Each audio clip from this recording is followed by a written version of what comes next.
Hello everyone, welcome to infinite traders. ఈ వీడియోలో మనం the most powerful candlestick strategy గురించి తెలుసుకుందాం. లేట్ చేయకుండా వీడియోలోకి వెళ్ళిపోదాం. The most powerful candlestick strategy అన్నాం కదా, ఈ స్ట్రాటజీ పేరు వచ్చేసి పిన్ బార్ క్యాండిల్స్టిక్ స్ట్రాటజీ అనమాట. మొత్తంగా ఈ స్ట్రాటజీ గురించి మనం ఈ వీడియోని 2 పార్ట్స్గా డివైడ్ చేసుకుంటూ తెలుసుకుందాం. ఫస్ట్లీ మనం వచ్చేసి ఈ యొక్క సైకాలజీ తెలుసుకుందాం, పిన్ బార్ క్యాండిల్స్టిక్ యొక్క సైకాలజీ తెలుసుకుందాం.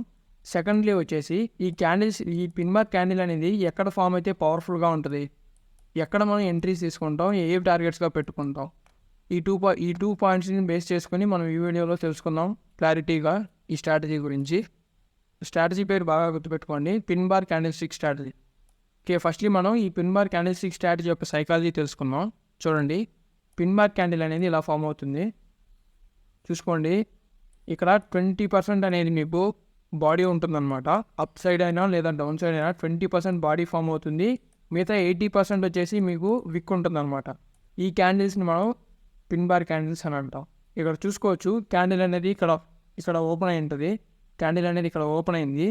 ఓపెన్ అయిన తర్వాత సెల్లర్స్ వచ్చేసి ఈ క్యాండిల్ని కింద వరకు తీసుకెళ్లారనమాట. సెల్లర్స్ బాగా మార్కెట్లోకి ఎంటర్ అయ్యి కింద వరకు నెట్టారనమాట సెల్లర్స్.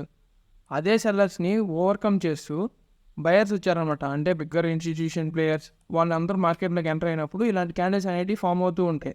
ఫామ్ అయిన తర్వాత మంచి ప్లేయర్స్ బయర్స్ వచ్చారు కాబట్టి మార్కెట్ అయినా చూడండి, ఎక్కడ ఓపెన్ అయిందో దాన్ని క్రాస్ చేసుకుంటూ ఇంకా పై వరకు వెళ్ళింది. పై వరకు వెళ్ళిన తర్వాత మళ్ళీ ఇక్కడికి వచ్చి క్లోజ్ అయిపోయింది అనమాట. ఇది అనమాట ఈ క్యాండిల్ యొక్క సైకాలజీ అనేది. ఎక్కడ ఓపెన్ అయింది, అలానే సెల్లర్స్ ఎంతవరకు తీసుకొచ్చారు, బయర్స్ ఎంతవరకు లాక్కెళ్ళారు, మళ్ళీ ఎక్కడ క్లోజ్ అయింది. ఇలా ఉంటుంది ఈ క్యాండిల్ యొక్క సైకాలజీ అనేది. 80% అనేది విక్ ఫామ్ అవుతుంది, అలానే 20% వచ్చేసి మనకు బాడీ ఫామ్ అవుతుంది అనమాట. ఇది ఈ క్యాండిల్ యొక్క సైకాలజీ అనేది. క్యాండిల్ పేరు గుర్తుపెట్టుకోండి, పిన్ బార్ క్యాండిల్ అనేది అంటాం. ఓకే, ఈ క్యాండిల్ అనేది క్యాండిల్ సైకాలజీ మీకు అర్థమైంది. ఇప్పుడు ఈ క్యాండిల్ అర్థం చేసుకుంటారు. ఈ క్యాండిల్ ఎక్కడ ఫామ్ అయితే పవర్ఫుల్గా ఉంటుందని మనం తెలుసుకోవాలన్నమాట. ఈ క్యాండిల్స్ ఎక్కడ ఫామ్ అయితే పవర్ఫుల్గా ఉంటాయి అంటే, సపోర్ట్ అండ్ రెసిస్టెన్స్ జోన్స్ దగ్గర ఫామ్ అయ్యాయి అంటే మీకు ఇది పవర్ఫుల్ అనమాట, మోస్ట్ పవర్ఫుల్. రెసిస్టెన్స్ దగ్గర చూడండి, ఇక్కడ రెసిస్టెన్స్ దగ్గర ఇలా కానీ మీకు పిన్ బార్ అనేది రివర్స్లో ఫామ్ అయిందంటే, ఇందాక మనం ఇలా ఉన్నప్పుడు చూసాం 80% విక్ అనేది అప్ సైడ్ ఫామ్ అయ్యి 20% బాడీ అనేది డౌన్ సైడ్ ఫామ్ అయింది అంటే, ఇక్కడ మీరు రెసిస్టెన్స్ దగ్గర సెల్ చేసేయచ్చు అనమాట. అర్థమైందా మీకు? ఒక సెకండ్ చూడండి, ఇక్కడ 80% విక్ అనేది అప్ సైడ్ 80% విక్ అనేది అప్ సైడ్ ఫామ్ అయిన తర్వాత 20% బాడీ అనేది డౌన్ సైడ్ ఫామ్ అవుద్ది. ఇలా ఇక్కడ పిన్ బార్ క్యాండిల్ అనేది ఫామ్ అయింది అంటే, నెక్స్ట్ క్యాండిల్ ఎప్పుడైతే ఈ క్యాండిల్ని క్రాస్ చేస్తుందో, ఈ పిన్ బార్ క్యాండిల్స్ తర్వాత నెక్స్ట్ క్యాండిల్ ఎప్పుడైతే ఈ పిన్ బార్ క్యాండిల్ని క్రాస్ చేస్తుందో అక్కడ మనం ఎంట్రీ తీసుకుంటాం అనమాట. ఎంట్రీ తీసుకున్న తర్వాత టార్గెట్స్ వచ్చేసి నెక్స్ట్ సపోర్ట్ జోన్ పెట్టుకుంటాం. ఓకేనా? 80% విక్ అనేది పైకి ఉంటుంది అనమాట, 20% బాడీ అనేది కిందకు ఉంటుంది. ఎప్పుడైతే నెక్స్ట్ క్యాండిల్ని ఈ పిన్ బార్ క్యాండిల్ని క్రాస్ చేస్తుందో అప్పుడు ఎంట్రీ తీసుకుంటాం. నెక్స్ట్ సపోర్ట్ జోన్ని మనం టార్గెట్స్గా పెట్టుకుంటాం అనమాట. ఓకే, ఇలాగా మనం రెసిస్టెన్స్ జోన్ దగ్గర ఇలా ఫామ్ అయింది అంటే మనం ఈ స్ట్రాటజీతో మనం ట్రేడ్లోకి ఎంటర్ అవుతాం అనమాట.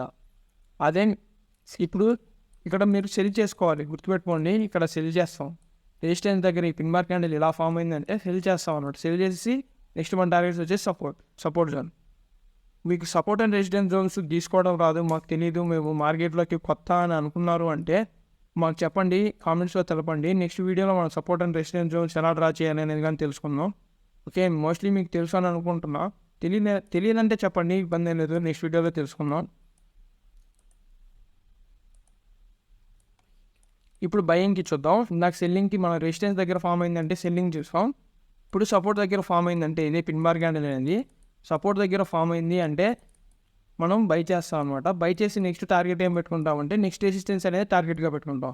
చూడండి, ఇక్కడ 80% అనేది విక్గా డౌన్ సైడ్ ఫామ్ అవుతుంది, 20% అనేది అప్ సైడ్ బాడీ ఫామ్ అవుతుంది అనమాట.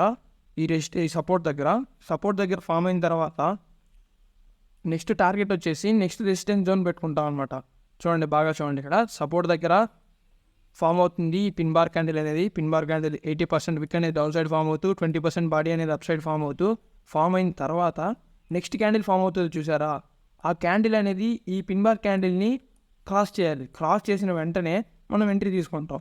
ఎంట్రీ తీసుకున్న తర్వాత నెక్స్ట్ టార్గెట్ ఏం పెట్టుకుంటాం, నెక్స్ట్ రెసిస్టెన్స్ అనేది మనం టార్గెట్గా పెట్టుకుంటాం.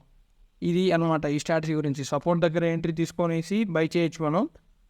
రెసిస్టెన్స్ దగ్గర అయితే సెల్ చేసేసుకొని ఎంట్రీ తీసుకోవచ్చు. టార్గెట్స్గా నెక్స్ట్ సపోర్ట్ జోను అలానే ఇక్కడ బయింగ్లో చూసుకుంటాం అంటే నెక్స్ట్ రెసిడెన్స్ జోన్ టార్గెట్స్గా పెట్టుకుంటాం.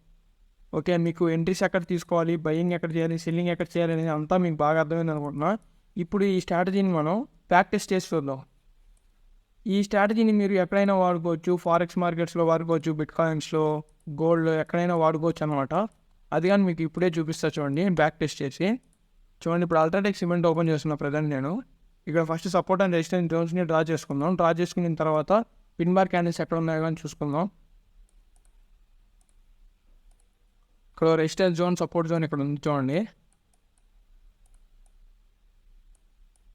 చూడండి, ఇక్కడ మీరు డౌన్ సైడ్ చూసారంటే ఇక్కడ ఒక పిన్ బార్ క్యాండిల్ ఫామ్ అయింది. చూడండి, ఇక్కడ సపోర్ట్ జోన్ని టచ్ చేస్తూ ఒక పిన్ బార్ క్యాండిల్ అనేది ఇక్కడ ఫామ్ అయింది. ఫస్ట్ క్యాండిల్ ఓపెన్ అయిన తర్వాత సెల్లర్స్ కింద వరకు తీసుకొచ్చారు, కానీ ఆ సెల్లర్స్ని ఓవర్కమ్ చేస్తూ బయర్స్ మళ్ళీ పై వరకు తీసుకెళ్ళేసి ఇక్కడ క్లోజ్ అయింది. క్లోజ్ అయిన తర్వాత నెక్స్ట్ క్యాండిల్ చూడండి, నెక్స్ట్ క్యాండిల్ అనేది ఆ క్యాండిల్ని క్రాస్ అయింది. క్రాస్ అయిన వెంటనే మనం ఇక్కడ ఎంట్రీ తీసుకుంటాం. ఇందాక ఉన్న స్ట్రాటజీ ప్రకారం సపోర్ట్ జోన్ దగ్గర ఎంట్రీ తీసుకున్న తర్వాత మన టార్గెట్ చూడండి ఎక్కడ ఉందో, నెక్స్ట్ రెసిస్టెన్స్ జోన్. మన టార్గెట్ రీచ్ అయిపోయింది, మన టార్గెట్స్ అనేవి అయిపోయింది అనమాట. రీచ్ అయిపోయింది, మన ట్రేడ్ అనేది సక్సెస్ అయింది. ఇదనమాట సపోర్ట్ జోన్ దగ్గర. ఇంకా ఇక్కడ చాలా ఉన్నాయి చూద్దాం. ఇక్కడ రెసిడెన్స్ జోన్ దగ్గర ఫామ్ అయింది, ఏదైనా చూద్దాం.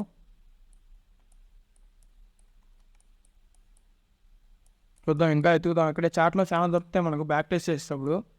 బ్యాక్ టెస్ట్ చేసేటప్పుడు చాలా వరకు దొరుకుతాయి. మీరు ఎప్పుడైతే ఫార్వర్డ్గా మీరు ఎప్పుడైతే ఎంట్రీ తీసుకుంటారో అప్పుడు మీకు బాగా మంచి ఎక్స్పీరియన్స్ అనేది వస్తుందన్నమాట ఈ స్ట్రాటజీస్ పైన.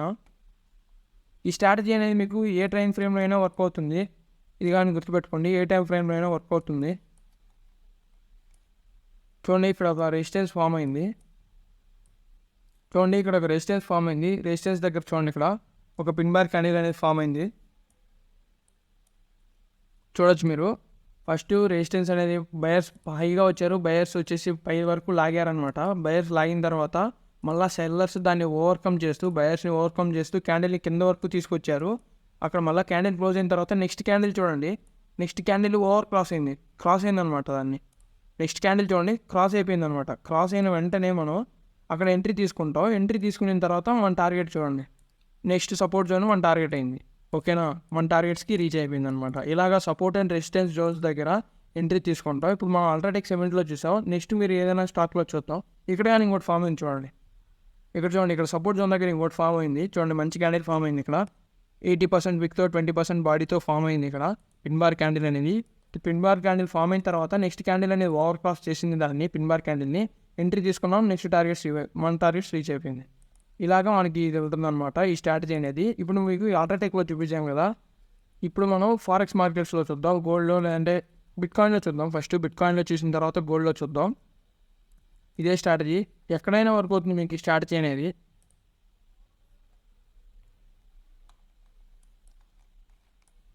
ఇది బీటీసీ అనమాట, బీటీసీ యూఎస్డి. బీటీసీ యూఎస్డీలో కానీ మేము ట్రేడ్ చేయడం స్టార్ట్ చేసాం. దానికి కానీ లైవ్ స్టార్ట్ చేయాలి అని అనుకుంటున్నాం. మీరేమంటారో కామెంట్ చేయండి. లైవ్ స్టార్ట్ చేసి మార్కెట్ ఎలా వర్క్ అవుతుందని చూపించాలనుకుంటున్నాం మీకు. చూద్దాం అది కానీ. ఓకే, ఇక్కడ మీరు చూసుకోవచ్చు, ఇక్కడ సపోర్ట్ జోన్ ఉంది, రెసిస్టెన్స్ జోన్ ఉంది. సపోర్ట్ జోన్ దగ్గర ఒక పిన్ బార్ క్యాండిల్ అనేది ఫామ్ అయింది. ఇక్కడ పిన్ బార్ క్యాండిల్ ఎలా ఫామ్ అయిందో చూడండి. 80% విక్తో 20% బాడీతో ఫామ్ అయింది. ఫామ్ అయిన తర్వాత నెక్స్ట్ క్యాండిల్ అనేది ఓవర్ క్రాస్ అయింది. అక్కడ మనం ఎంట్రీ తీసుకుంటాం. ఎంట్రీ తీసుకున్న తర్వాత మన టార్గెట్స్ చూడండి ఎంత బాగా రీచ్ అయిపోయిందో. ఓకే, నెక్స్ట్ రెసిస్టెన్స్కి ఇలా ఉంటుంది అనమాట. ఈ స్ట్రాటజీ అనేది మీకు ఏ టైం ఫ్రేమ్లో అయినా ఏ మార్కెట్లో అయినా కానీ వర్క్ అవుతుంది అనమాట. ఓకే, చూడండి, ఇక్కడ మళ్ళీ ఇంకోటి ఉంది చూడండి. ఇదిగోండి, ఇక్కడే ఫామ్ అయింది చూడండి. ఇందాక చూడలేదు, ఇక్కడ చూడండి. రెసిస్టెన్స్ దగ్గర ఒక పిన్ బార్ క్యాండిల్ అనేది ఫామ్ అయింది. డౌన్ సైడ్కి చూడండి 80% విక్ అనేది అప్ సైడ్ ఉంది, 20% బాడీ అనేది డౌన్ సైడ్కి ఉంది. ఇక్కడ మనం సెల్లింగ్ చేస్తాం అనమాట. సెల్లింగ్ ఎప్పుడు చేస్తామంటే నెక్స్ట్ క్యాండిల్ ఎప్పుడైతే ఈ పిన్ బార్ క్యాండిల్ని ఓవర్ క్రాస్ అవుతుందో అక్కడ సెల్ చేసేస్తాం. సెల్ చేసిన తర్వాత నెక్స్ట్ మన టార్గెట్ చూడండి, నెక్స్ట్ సపోర్ట్ అనేది మన టార్గెట్గా పెట్టుకుంటాం. చూడండి, మన టార్గెట్స్ అనేది రీచ్ అయిపోయింది అనమాట. ఇలాగ బీటీసీలో కానీ మనం ట్రేడ్ చేసుకుంటూ ఉండొచ్చు. బ్యాక్ టెస్ట్లో మీకు ఇంకా చాలా చూపించవచ్చు, కానీ వీడియో లెంతీ అయిపోతుంది. మీకు అర్థమైతే చాలా అనుకుంటున్నా. కాబట్టి నేను మీకు ఇప్పుడు నెక్స్ట్ గోల్డ్లో చూపిస్తా. గోల్డ్లో చూద్దాం చూడండి. ఫైనల్గా గోల్డ్లో చూద్దాం. గోల్డ్ ఇది XAU USD real time currencies. Present ఈ టైంలో కానీ ఇంకా మార్కెట్ అనేది ఓపెన్లో ఉంటుంది. ఇక్కడ చూసుకోండి, XAU USDలో కొద్దిసేపు వెతికిన తర్వాత ఇప్పుడు దొరికింది మనకి. ఇక్కడ మీకు 2 పిన్ బార్ క్యాండిల్స్ ఫామ్ అయ్యాయి. ఇక్కడ 2 పిన్ బార్ క్యాండిల్స్ ఫామ్ అయిన తర్వాత నెక్స్ట్ క్యాండిల్ ఎప్పుడైతే ఈ క్యాండిల్ని క్రాస్ అయిందో అప్పుడు మనం ఎంట్రీ తీసుకుంటాం. ఎంట్రీ తీసుకున్న తర్వాత నెక్స్ట్ టార్గెట్ చూసుకోండి. నెక్స్ట్ మనకి రెసిస్టెన్స్ దగ్గరలోనే ఉంది కాబట్టి అక్కడే మనం ఎంట్రీ తీసుకున్నాం. ఎంట్రీ తీసుకొని మన టార్గెట్స్ బుక్ చేసుకున్నాం. నెక్స్ట్ మన రెసిస్టెన్స్ అన్ని బ్రేక్అవుట్ చేసి మార్కెట్ ఇంకా పైకి వెళ్తుందంటే మార్కెట్తో పాటు మనం మన లాట్స్ని యాడ్ చేసుకుంటే ఇంకా మార్కెట్తో పాటు మూవ్ అవుతూ ఉంటాం అనమాట. ఓకే, ఇలా ఉంటుంది గోల్డ్లో కానీ చూసుకోవచ్చు. ఇలా చూసుకోవచ్చు ఈ స్ట్రాటజీ గురించి మీకు మొత్తం అర్థమైంది అనుకుంటున్నా. ఎక్కడ ఎంట్రీ తీసుకోవాలి, అలానే సైకాలజీ మెయిన్లీ క్యాండిల్ సైకాలజీ అర్థమైంది అనుకున్నా. క్యాండిల్ సైకాలజీతో పాటు ఎక్కడ ఎంట్రీ తీసుకోవాలి, ఎక్కడ ఎగ్జిట్ అవ్వాలి అన్నీ నీట్గా అర్థమయ్యాయి అనుకుంటున్నా. అలానే మీకు ఇంకోటి చెప్పాలి ఏంటంటే ఏ స్ట్రాటజీ అయినా కూడా 100% యాక్యురసీతో వర్క్ అవ్వదు అనమాట. 100% యాక్యురసీతో ఏ స్ట్రాటజీ కానీ మీకు వర్క్ అవ్వదు. కొన్ని స్ట్రాటజీ అప్పుడప్పుడు ఫెయిల్ అవుతూ ఉంటాయి, స్టాప్ లాస్ని హిట్ అవుతూ ఉంటాయి. ఓకే, అది కానీ గుర్తుపెట్టుకోండి. స్టాప్ లాస్ని హిట్ అవుతూ ఉంటాయి. మీకు స్టాప్ లాస్ అనేది ఒక డౌట్ రావచ్చు, ఇప్పుడు వరకు చెప్పలేదు. కానీ స్టాప్ లాస్ ఏం పెట్టుకుంటారంటే మీరు ఏ క్యాండిల్ అయితే క్రాస్ ఓవర్ ఇస్తుందో ఆ క్యాండిల్లోని స్టాప్ లాస్గా పెట్టుకుంటాం అనమాట. ఓకే, బాగా గుర్తుపెట్టుకోండి, క్యాండిల్లోని స్టాప్ లాస్గా పెట్టుకుంటాం. అలానే ఈ పిన్ బార్ క్యాండిల్ అనేది అప్పుడప్పుడు ఫెయిల్యూర్ అవుతుంది అనమాట. అది కానీ గుర్తుపెట్టుకోండి. ఏ స్ట్రాటజీ అయినా అంతే, మీకు 10లో మీకు 8 సక్సెస్ అయినా చాలు. ఓకే, బాగా గుర్తుపెట్టుకోండి. 10లో మీకు 8 కానీ సక్సెస్ అవసరం లేదు. మీరు రిస్క్ రివార్డ్ రేషియో కరెక్ట్గా ఉందంటే 10లో 3 కరెక్ట్ అయినా మీకు మంచి ప్రాఫిట్ అనేది వస్తుంది అనమాట. మోస్ట్ ప్రాబబ్లీ ఈ స్ట్రాటజీ మటుకు 10లో 8 అనేది మోస్ట్లీ కరెక్ట్ అవుతుంది అనమాట. ఓకే, ఈ పిన్ బార్ కానీ అప్పుడప్పుడు ఫెయిల్ అవుతుంది. దానికి ఏమంటారంటే పిన్ బార్ ఫెయిల్యూర్ స్ట్రాటజీ అని అంటారు. దానికి కానీ ఒక స్ట్రాటజీ ఉంది. పిన్ బార్ ఇక్కడ ఫెయిల్ అవుద్ది అనేసి ముందుగానే స్ట్రాటజీలు తీసుకుంటారు. ఆ పిన్ బార్ ఫెయిల్యూర్ స్ట్రాటజీ కానీ ఉంది. అది దాని గురించి కావాలి అంటే మనం నెక్స్ట్ వీడియోలో తెలుసుకుందాం. మీరు కావాలంటే కామెంట్ చేయండి పిన్ బార్ ఫెయిల్యూర్ గురించి. ఇది మీకు అంతగా వర్కౌట్ అవుతుంది పిన్ బార్ ఫెయిల్యూర్ అనేది. ఈ పిన్ బార్ అనేది 10లో 8 సక్సెస్ అవుతుందంటే ఆ పిన్ బార్ అనేది 10లో 2 అనేది సక్సెస్ అవుతుంది. ఓకే, ఇలా ఉంటుంది అనమాట. వైస్ వర్సాగా ఉంటుందన్నమాట. మీకు ఈ స్ట్రాటజీ గురించి లేదా మార్కెట్ గురించి ఏమైనా డౌట్స్ ఉంటే కామెంట్ సెక్షన్లో తెలపండి. నెక్స్ట్ వీడియో ఏ దాని మీద కావాలనేది కానీ తెలపండి. నెక్స్ట్ స్ట్రాటజీ గురించి కానీ తెలుసుకుందాం, మంచి స్ట్రాటజీని తెలుసుకుందాం. అలానే మ్యూచువల్ ఫండ్స్ కోర్స్ కానీ స్టార్ట్ చేసాం. ఆల్మోస్ట్ 4 వీడియోస్ వరకు అయిపోయాయి. హాఫ్ ఆఫ్ ది కోర్స్ అనేది అయిపోయింది. నెక్స్ట్ హాఫ్ కోర్స్ కానీ అప్లోడ్ చేసేస్తాను యూట్యూబ్లోని. అలానే ఫారెక్స్ గురించి కానీ మేము ట్రేడ్లోకి తీసుకోవాలనుకుంటున్నాం. ఆ వీడియోస్ కానీ మీకు కావాలి, లైవ్ ట్రేడ్ చూపించాలి. XAU USDలో ఎక్కువ న్యూస్లు ఉంటాయన్నమాట. ఈ న్యూస్లో వాలటాలిటీ అనేది హై, గ్యామ్లింగ్ జరిగే ఛాన్స్ హైగా ఉంటాయి. ఆ గ్యామ్లింగ్లో మంచి మీరు కరెక్ట్గా ప్లాన్ చేశారు అంటే ఆ గ్యామ్లింగ్లో మంచి ప్రాఫిట్లు అనేది తీసుకుంటూ ఉండొచ్చు. రిస్క్ అనేది కానీ అలానే ఉంటుంది. రిస్క్ తక్కువ పెట్టుకుంటూ మనం ట్రేడ్లు తీసుకుంటూ ఉంటాం. ఈ న్యూస్లు వచ్చినప్పుడు అంతా CPI న్యూస్ అలా న్యూస్లు అన్నీ వస్తూ ఉంటాయి. Okay, that's it for today. మీకేమైనా డౌట్స్ ఉంటే తెలపండి. ఏమైనా సజెషన్స్ ఉంటే మాకు తెలపండి. మేము కానీ రికార్డ్ చేసుకోవడానికి ట్రై చేస్తాం. Okay friends, thank you, bye.